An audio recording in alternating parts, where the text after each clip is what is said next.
এর আগের দিন তড়িৎ যোজ্যতা সম্বন্ধে আলোচনা করা হয়েছিল।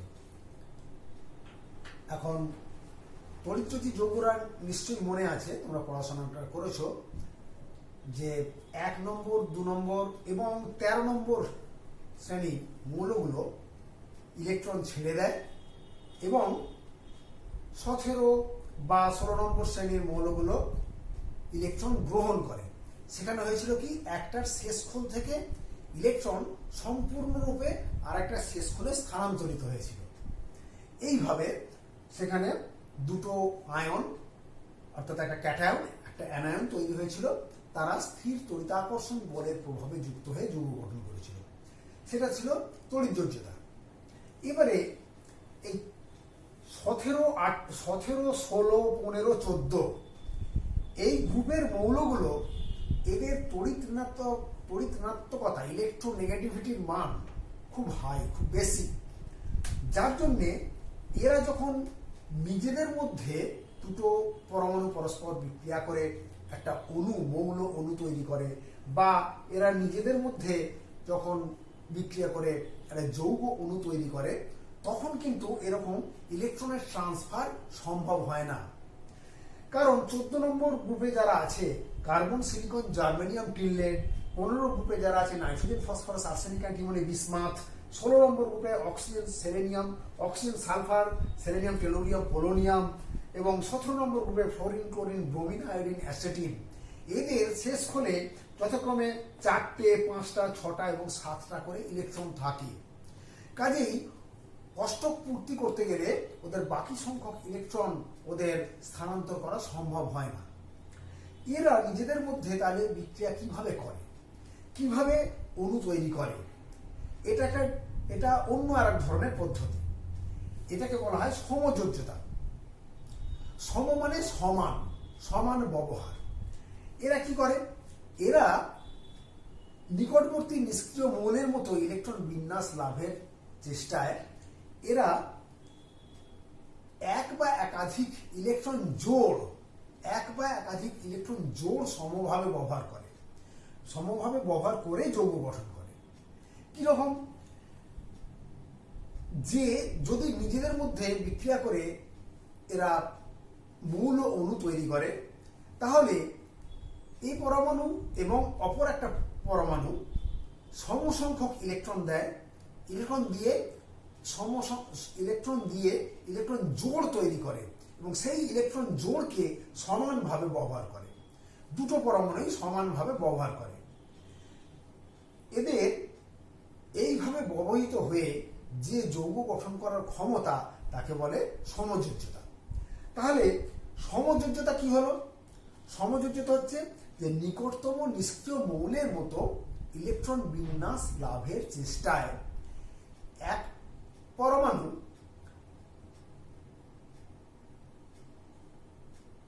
একই মৌলের পরমাণু বা ভিন্ন মৌলের পরমাণু সমসংখ্যক ইলেকট্রন দিয়ে ইলেকট্রন জোড় তৈরি করে সমভাবে ব্যবহার করে যৌগ গঠন করার ক্ষমতাকে সমযোজ্যতা বলে।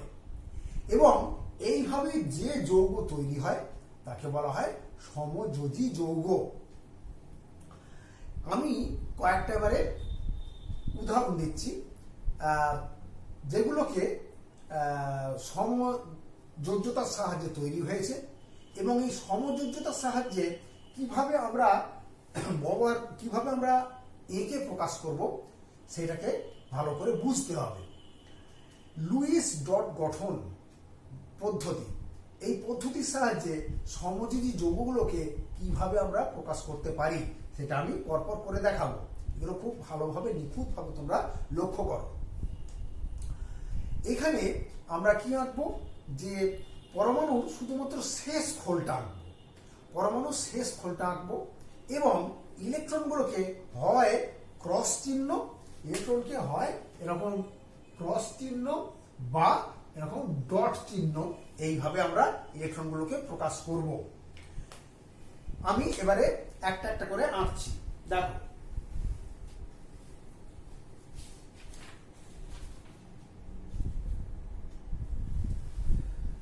প্রথম হচ্ছে হাইড্রোজেন অণু। হাইড্রোজেন অণু। হাইড্রোজেনের নিকটতম নিষ্ক্রিয় মৌল কি? হিলিয়াম। হাইড্রোজেনের শেষ খোলে আছে একটাই ইলেকট্রন। হাইড্রোজেনের হচ্ছে একটাই ইলেকট্রন, এর পারমাণবিক ক্রমাঙ্ক 1 এবং শেষ খোলে আছে একটাই ইলেকট্রন। তাহলে আমি হাইড্রোজেন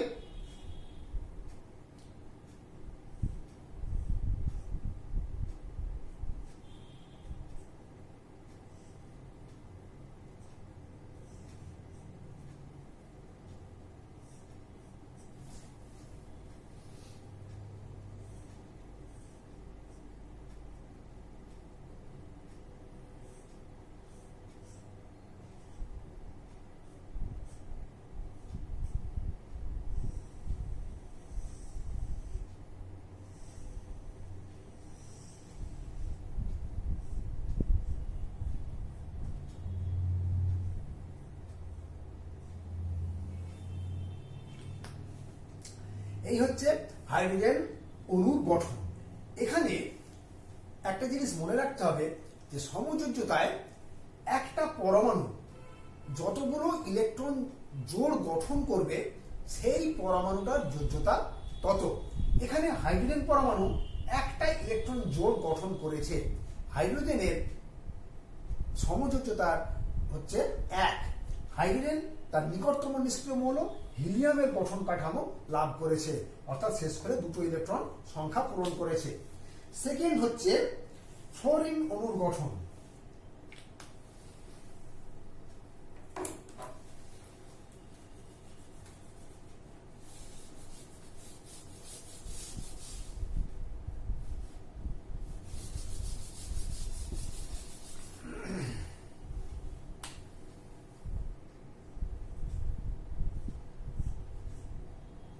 ফ্লোরিন F2। ফ্লোরিনে কটা ইলেকট্রন আছে? ফ্লোরিনের পারমাণবিক ক্রমাঙ্ক কত মনে আছে? গণ hydrogen, helium, lithium, beryllium, boron, carbon, nitrogen, oxygen, fluorine. ফ্লোরিনে হচ্ছে 9টা ইলেকট্রন আছে। তাহলে ফ্লোরিনের ইলেকট্রন বিন্যাসটা কিরকম? দুটো এবং 7টা, অর্থাৎ ফ্লোরিনের শেষ খোলে আছে 7টা ইলেকট্রন। তাহলে আমি ফ্লোরিনকে কিভাবে শেষ খোলটা আমি আঁকবো?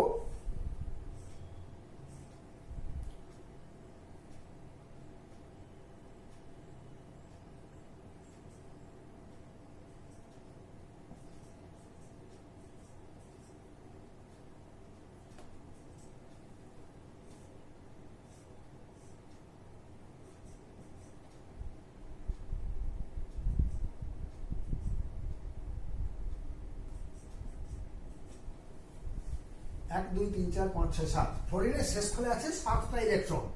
এই একটা ইলেকট্রন এরা সমভাবে ব্যবহার করবে।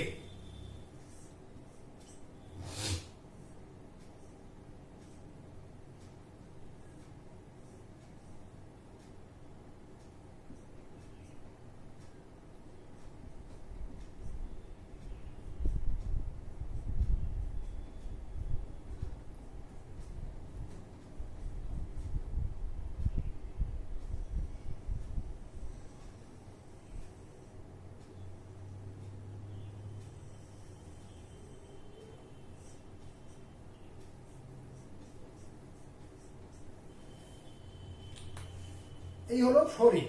ফ্লোরিন তার নিকটতম নিষ্ক্রিয় মৌল নিয়নের গঠন কাঠামো লাভ করলো, অর্থাৎ ফ্লোরিন তার বাইরের খোলে 8টা ইলেকট্রন সংখ্যা পূরণ করলো। 1, 2, 3, 4, 5, 6, 7, 8। এই ইলেকট্রন জোড়টাকে এই ফ্লোরিন পরমাণুটা এবং এই ফ্লোরিন পরমাণুটা দুটো পরমাণু সমানভাবে ব্যবহার করলো। এইভাবে একটা ইলেকট্রন এরকম একটা বন্ড, একটা সিঙ্গেল বন্ড দিয়েও এই একটা ইলেকট্রন জোড়কে প্রকাশ করা হয়। এরপরে এসো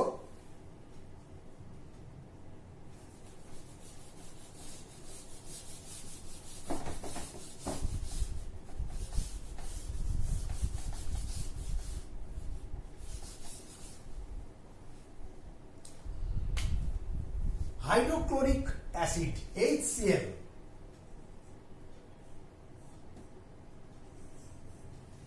এই হাইড্রোক্লোরিক অ্যাসিডের গঠন, এতে কি কি আছে? হাইড্রোজেন ক্লোরাইড গ্যাস, এতে আছে হাইড্রোজেন এবং ক্লোরিন। হাইড্রোজেনের ইলেকট্রন আছে একটা, আর ক্লোরিনের শেষ খোলে ইলেকট্রন, মোট ক্লোরিনের ইলেকট্রন হচ্ছে 17টা। হাইড্রোজেনের ইলেকট্রন বিন্যাস 1 প্রথম খোলেই আছে, এবং ক্লোরিনের ইলেকট্রন বিন্যাস 2, 7টা,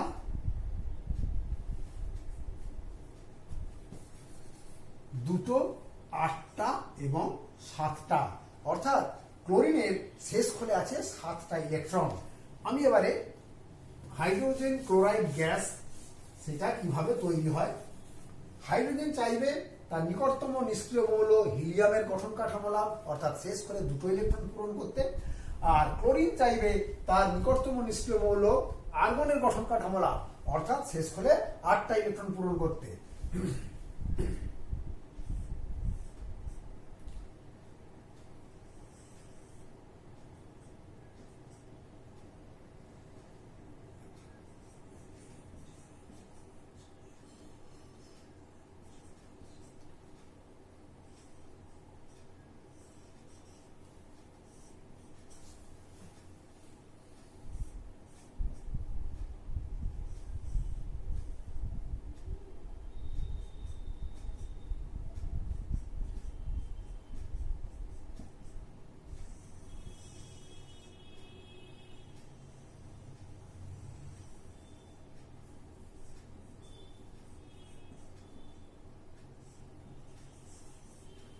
এই হয়ে গেল হাইড্রোজেন ক্লোরাইড। তাহলে ক্লোরিন এ একটা ইলেকট্রন জোড় ব্যবহার করছে, তাহলে ক্লোরিনের যোজ্যতা হলো 1, হাইড্রোজেনেরও যোজ্যতা হলো 1। এইভাবে ক্লোরিন তার শেষ খোলে 8টা ইলেকট্রন পূরণ করেছে, পূরণ করে এর নিকটতম নিষ্ক্রিয় মৌল আর্গনের কাঠামো লাভ করেছে, এবং হাইড্রোজেন তার বাইরের খোলে 2টো ইলেকট্রন পূরণ করে সে তার নিকটতম নিষ্ক্রিয় মৌল হিলিয়ামের গঠন কাঠামো লাভ করেছে।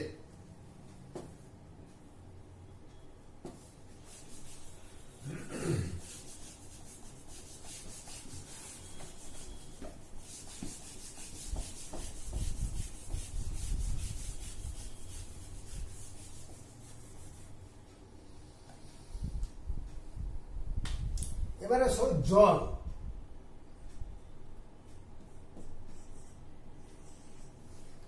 জলে কি কি আছে? হাইড্রোজেন আছে এবং অক্সিজেন আছে।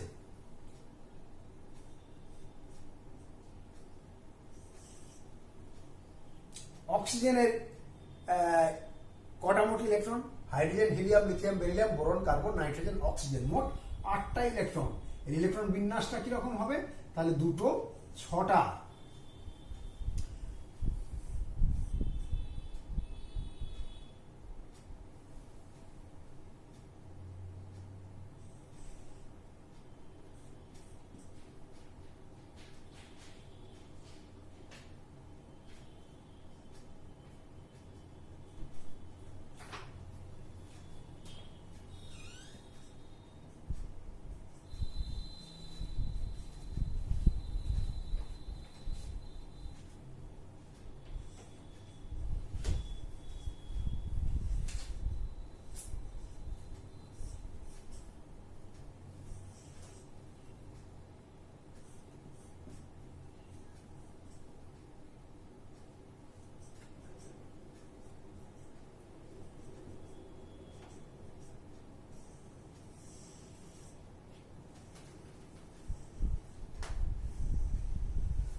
দেখো এখানে অক্সিজেন তার নিকটতম নিষ্ক্রিয় মৌল নিয়নের গঠন কাঠামো লাভ করেছে, অর্থাৎ বাইরের ফলে 8টা ইলেকট্রন, 1, 2, 3, 4, 5, 6, 7, 8।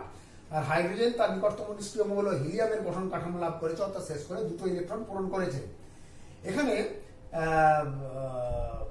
অক্সিজেন দেখো, তাহলে অক্সিজেন কটা বন্ড করছে? অক্সিজেন 2 জোড়া ইলেকট্রনকে সমভাবে ব্যবহার করছে, এইখানে 1 জোড়া, এখানে 1 জোড়া। সেই জন্য অক্সিজেনের যোজ্যতা হচ্ছে 2, আর হাইড্রোজেন, প্রত্যেকটা হাইড্রোজেন একটা ইলেকট্রন জোড়কে ব্যবহার করছে, সেই জন্য হাইড্রোজেনের যোজ্যতা হচ্ছে 1।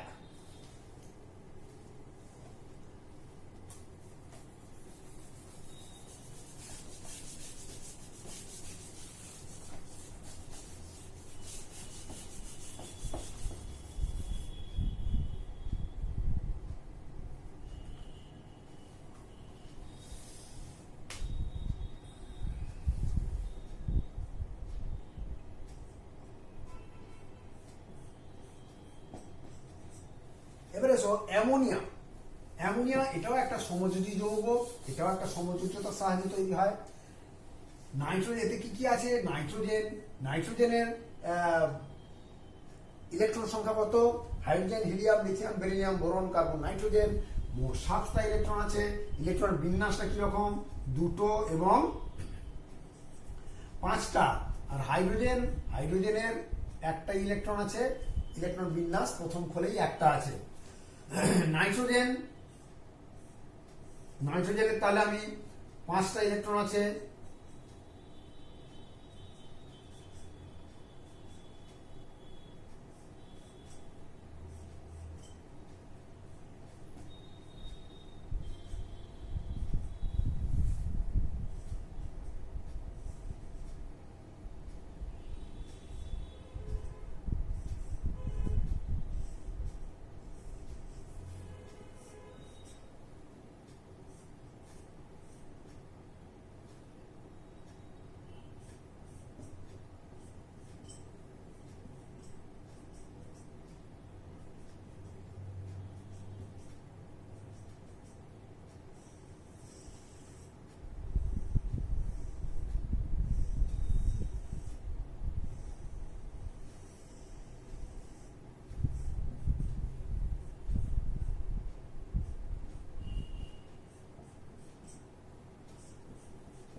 নাইট্রোজেন 3টে হাইড্রোজেনের সঙ্গে বন্ড করেছে। নাইট্রোজেন কটা ইলেকট্রন জোড় ব্যবহার করছে? 1টা, 2টো, 3টে ইলেকট্রন জোড় ব্যবহার করছে। সেই জন্য নাইট্রোজেনের যোজ্যতা হবে 3। আর হাইড্রোজেন তার নিকটতম নিষ্ক্রিয় মৌল হিলিয়ামের মতো গঠন কাঠামো লাভ করেছে। প্রত্যেকটা হাইড্রোজেন একটা করে ইলেকট্রন বন্ড ব্যবহার করছে, সেই জন্য হাইড্রোজেনের যোজ্যতা হচ্ছে 1।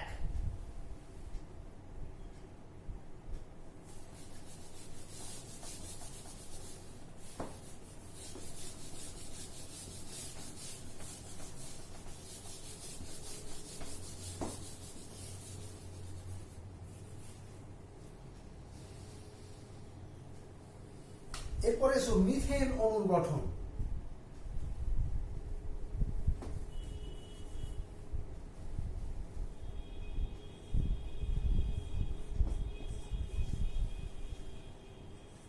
মিথেনে আছে কার্বন।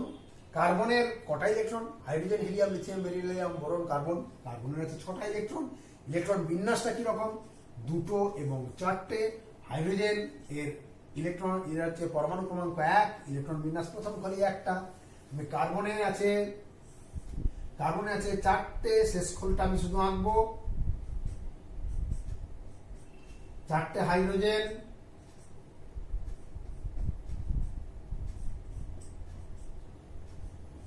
প্রত্যেকটা হাইড্রোজেনের শেষ খোলে আছে একটা করে ইলেকট্রন।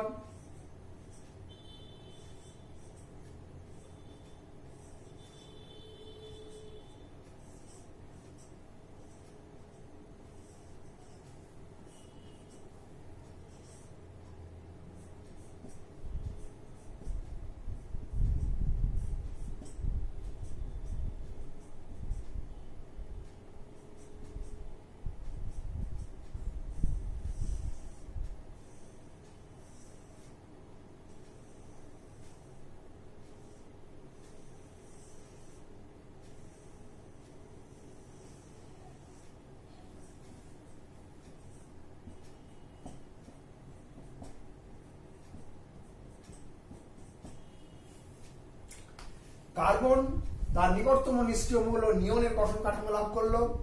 এই কার্বন কটা ইলেকট্রন জোড়কে ব্যবহার করছে? 1টা, 2টো, 3টে, 4টে ইলেকট্রন জোড়কে ব্যবহার করছে। কার্বনের যোজ্যতা হয়ে যাচ্ছে 4 এবং প্রত্যেকটা হাইড্রোজেন একটা করে ইলেকট্রন জোড় ব্যবহার করছে। হাইড্রোজেনের যোজ্যতা হচ্ছে 1।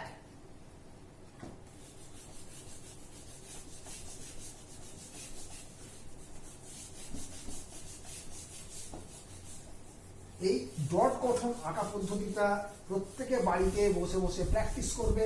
আমার সঙ্গে সঙ্গে দেখো এবং খাতা পেন নিশ্চয়ই নিয়ে বসে আছো তোমরাও আমার সঙ্গে সঙ্গে আঁকা প্র্যাকটিস করো। এরপরে এসো নাইট্রোজেন অণুর গঠন। নাইট্রোজেন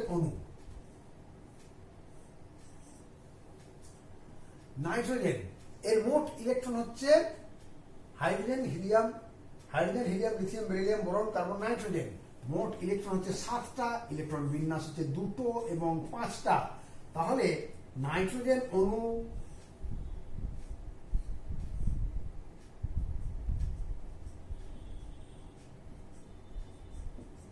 এর 7টা ইলেকট্রন আছে, বাইরের খোলে আছে 5টা ইলেকট্রন। এই নাইট্রোজেনেরও বাইরের খোলে আছে 5টা ইলেকট্রন। প্রত্যেকটা ইলেকট্রন এইটা সমভাবে ব্যবহার হলো।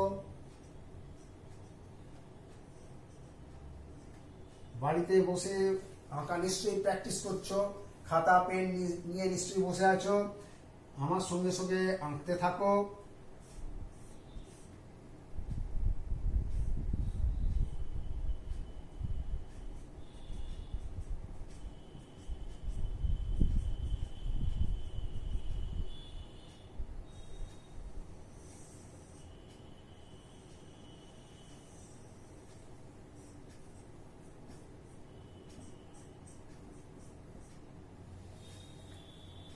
দেখো, নাইট্রোজেন তার নিকটবর্তী নিষ্ক্রিয় মৌল নিয়নের গঠন কাঠামো লাভ করেছে, অর্থাৎ বাইরের খোলে 8টা ইলেকট্রন সংখ্যা পূরণ করেছে।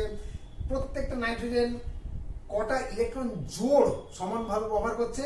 এই নাইট্রোজেন দেখো 1টা 2টো 3টে, তাহলে নাইট্রোজেনের যোজ্যতা হবে 3। এই নাইট্রোজেনের হচ্ছে 1টা 2টো 3টে, নাইট্রোজেনের যোজ্যতা হচ্ছে 3।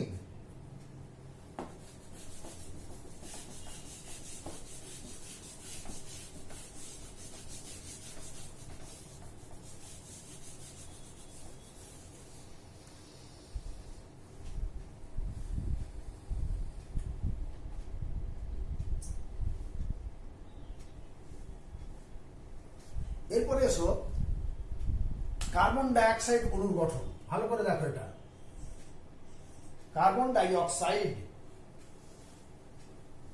এতে আছে কার্বন, মোট ইলেকট্রন হচ্ছে 6টা, ইলেকট্রন বিন্যাস 2টো 4টে। অক্সিজেনের মোট ইলেকট্রন হচ্ছে 8টা, এই ইলেকট্রন বিন্যাস হচ্ছে 2টো এবং 6টা। ঠিক আছে, এবারে দেখো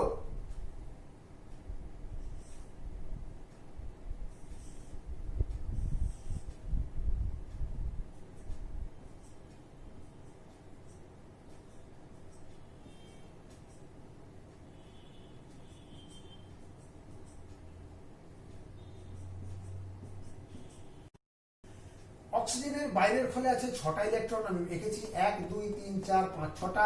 কার্বনের বাইরের খোলে আছে 4টে ইলেকট্রন, আমি এঁকেছি 1 2 3 4টে। অক্সিজেনের বাইরের খোলে আছে 6টা ইলেকট্রন, 1 2 3 4 5 6টা ইলেকট্রন। হ্যাঁ, খাতা পেন নিয়ে নিশ্চয়ই বসে আছো, তোমরাও এঁকেছো। এবারে দেখো, অক্সিজেন তার শেষ খোলে চাইবে 8টা ইলেকট্রন সংখ্যা পূরণ করতে, কার্বনও তার শেষ খোলে চাইবে 8টা ইলেকট্রন সংখ্যা পূরণ করতে।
তাহলে কার্বন তার শেষ খোলে দেখো 1 2 3 4 5 6 7 8টা পূরণ করেছে। অক্সিজেন তার শেষ খোলে 1 2 3 4 5 6 7 8টা ইলেকট্রন। এই অক্সিজেনও তার শেষ খোলে 1 2 3 4 5 6 7 8টা ইলেকট্রন পূরণ করেছে। অর্থাৎ এর প্রত্যেকেই তাদের নিকটতম নিষ্ক্রিয় মৌল নিয়নের গঠন কাঠামো লাভ করেছে। এখানে কার্বন কটা ইলেকট্রন জোড়কে সমানভাবে ব্যবহার করছে? 1টা 2টো 3টে 4টে। তাহলে কার্বনিক যোজ্যতা 4, অক্সিজেন 1টা 2টো ব্যবহার করেছে, অক্সিজেনের যোজ্যতা হচ্ছে 2। এইভাবে কার্বন ডাইঅক্সাইড গঠিত হয়। কার্বন ডাইঅক্সাইডের এইটা হচ্ছে ডট গঠন পদ্ধতি। এরপরে এসো ইথিলিন অণু C2H4।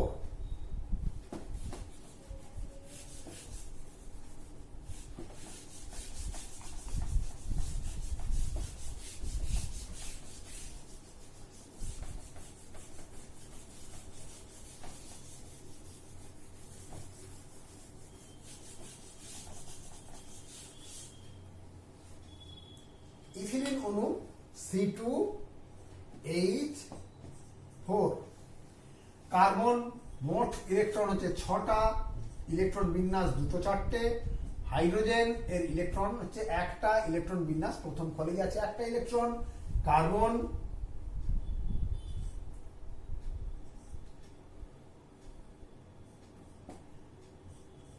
প্রত্যেকেই পেন খাতা নিয়ে বসো, পেন পেন্সিল খাতা ইত্যাদি নিয়ে বসো। আমি যেমন ভাবে আঁকছি, কার্বন তার বাইরের খোলে আছে 4টে ইলেকট্রন।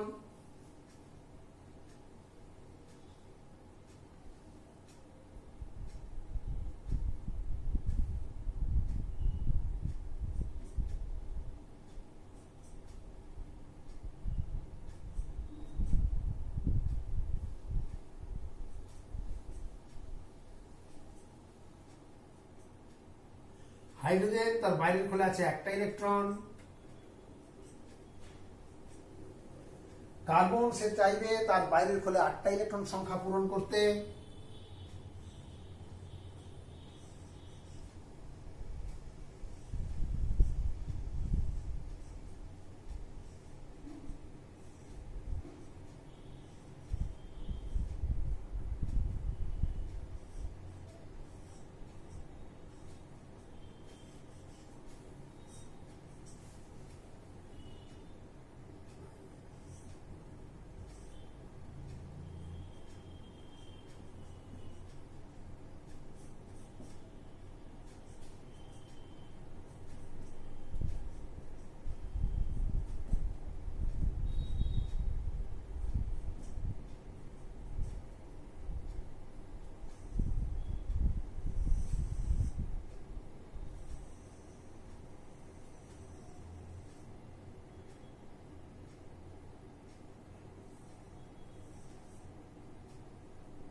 দেখো তাহলে কি হলো, কার্বন তার শেষ খোলে দেখো 1টা 2টো 3টে 4টে 5টা 6টা 7টা 8টা ইলেকট্রন পূরণ করেছে। এই কার্বনও তার শেষ খোলে 1 2 3 4 5 6 7 8টা ইলেকট্রন পূরণ করেছে। হাইড্রোজেন তার নিকটতম নিষ্ক্রিয় মৌল হিলিয়ামের মতো গঠন কাঠামো লাভ করেছে, অর্থাৎ শেষ খোলে 2টো ইলেকট্রন সংখ্যা পূরণ করেছে। এই হাইড্রোজেন এটাও। কার্বন প্রত্যেকটা কার্বন দেখো কটা ইলেকট্রন জোড়কে সমানভাবে ব্যবহার করছে। এই কার্বনটা যদি ধরি, এই 1টা 2টো 3টে 4টে ইলেকট্রন জোড় সমানভাবে ব্যবহার করেছে, আর এই কার্বনের যোজ্যতা হচ্ছে 4। এই কার্বনটা দেখো 1টা 2টো 3টে 4টে ইলেকট্রন জোড়কে সমানভাবে ব্যবহার করেছে, তাহলে এই কার্বনের যোজ্যতা হচ্ছে 4। প্রত্যেকটা হাইড্রোজেন 1টা করে ইলেকট্রন জোড় সমভাবে ব্যবহার করছে। যেমন এইটা দেখো, এই ইলেকট্রন জোড়কে, এই হাইড্রোজেনটা এই ইলেকট্রন জোড়কে, এই হাইড্রোজেন এই ইলেকট্রন জোড়কে, এই হাইড্রোজেন এই ইলেকট্রন জোড়কে সমানভাবে ব্যবহার করেছে, সেই জন্য প্রত্যেকটা হাইড্রোজেনের যোজ্যতা হচ্ছে 1। এটাকে যদি আমরা বন্ধনী দিয়ে প্রকাশ করতে চাই তাহলে কি রকম হবে, সি ডবল বন্ড সি